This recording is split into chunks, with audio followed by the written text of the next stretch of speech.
Sonos doesn't launch a new product every month, or even every year, but when it does, they always seem to be worth the wait. Enter its latest speaker, the PlayBase, which joins the PlayBar in the home theater lineup. The PlayBase is designed to slide underneath your TV rather than mount on the wall like the PlayBar, and it's a beautiful looking device.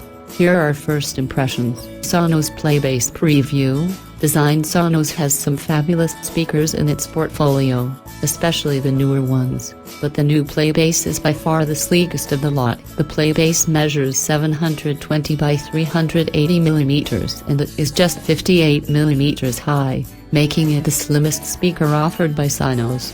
The company said the aim was to allow it to disappear into the home, and the new device certainly achieves this with no unnecessary details. The top of the PlayBase is smooth to touch and super flat, allowing for a TV and its stand to sit firmly on top, while the rounded corners of the PlayBase give an overall softer and consequently lovely finish.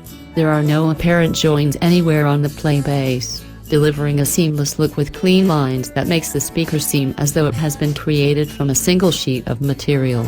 All the internals are wrapped within a glass-filled polycarbonate exterior to ensure vibrations are kept to a minimum, and the speaker can withstand the weight of TVs up to 34 kilograms. But despite being plastic, it really doesn't look it. Instead, the PlayBase has a premium and considered finish that would fit in most homes.